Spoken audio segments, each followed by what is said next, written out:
Bonjour les amis, ça fait très longtemps, j'espère que vous allez bien. Petite vidéo encore sur ces fameuses traînées. Et là, je voudrais vous montrer quelque chose de très intéressant. C'est assez rare d'ailleurs, je ne sais pas si vous avez eu l'occasion de voir ça. Bon, je pense, c'est tout à fait probable. Mais en tout cas, vous voyez que là, ils font des épandages alors que le ciel est très noir en dessous. Donc juste au-dessus, vous avez des épandages. Alors, est-ce que ça expliquerait justement ce taux d'humidité si élevé qu'on a actuellement, parce que je ne sais pas, je vous conseille un site qui s'appelle le Météo Ciel, où vous avez justement la carte de l'humidité sur l'Europe, l'Angleterre, etc. Mais actuellement, là, par exemple, aujourd'hui, sur la région parisienne, il y a jusqu'à, je crois, Charles de Gaulle, 98% d'humidité relative. Et vous voyez, là, c'est très rigolo parce qu'on voit effectivement qu'il y a une petite éclaircie, il y a un trou entre ces nuages noirs. Vous voyez, on est bien dans un ciel gris, très gris. Ça fait d'ailleurs plusieurs jours qu'on est dans cette situation-là. Et vous voyez qu'ils mettent des épandages. Alors là, il y a une chose très rigolote, quoi, vous voyez. On voit ces épandages. D'ailleurs, souvent, même quand on a un ciel très bleu, qui mettent ces épandages, après, quelques heures après, on a un ciel tout brumeux, tout blanc, gris, etc. Alors ça, ce sont des preuves, encore une fois de plus, qu'on est des conspirationnistes, qu'on est ci, qu'on est ça. Alors il faudra qu'on m'explique pourquoi il y a toutes ces choses, comment se fait-il. Alors oui, on est en automne, je veux bien qu'on soit en automne, je veux bien qu'il y ait de l'humidité. Mais on a énormément de taux d'humidité. Est-ce que c'est pas lié justement à cette couverture d'épandage qui empêcherait effectivement cette humidité de monter ? Donc nous nous retrouvons avec un taux d'humidité. Je pose une question, moi je ne suis pas scientifique, et je n'ai pas exploré plus loin, mais c'est une simple question que je pose.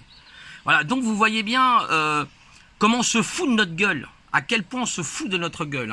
N'oubliez pas les amis, comme disait Oleg, que j'aime beaucoup, nous sommes encore en fait sous l'Empire romain, qui a pris des formes modernes, parce que l'Empire romain, je vous signale, allez voir les vidéos d'Oleg, ça s'appelle Pagan TV, je fais peut-être un peu de pub pour ce jeune homme, parce que je trouve très intéressant ce qu'il dit, où il vous parle, c'est un petit peu hors sujet ce que je dis là, mais qui vous parle justement de cet Empire romain, et comment encore aujourd'hui cet Empire romain a une influence, et vous verrez qu'il y a des pyramides, il faut regarder la pilule verte, 366 degrés, et vous verrez comment, en fin de compte, on est encore sous le joug romain.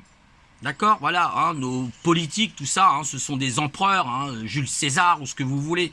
Il faut savoir que, notamment, et ça c'est l'histoire cachée, que j'ai appris grâce à Oleg, parce que je ne le savais pas du tout, selon les recherches, effectivement, il y a eu un génocide contre les Gaulois.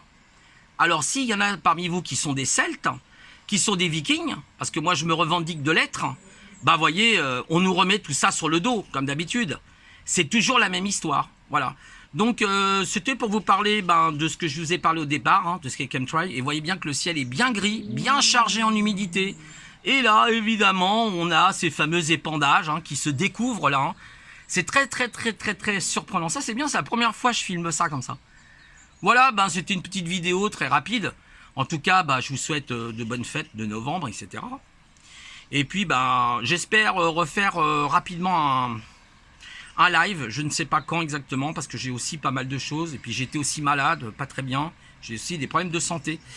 En tout cas, j'espère que vous irez bien, et que je vous souhaite toutes les bonnes choses du monde. Mais réfléchissez, pour ceux qui sont des Celtes, allez voir vraiment Pagan TV d'Oleg, et vous comprendrez beaucoup de choses. Alors après, on n'est pas obligé de partager tout, évidemment, on a le droit d'avoir son esprit critique, c'est très important, mais il y a beaucoup de choses qui sont vraiment époustouflantes. Voilà, et je vous dis à plus tard, au revoir.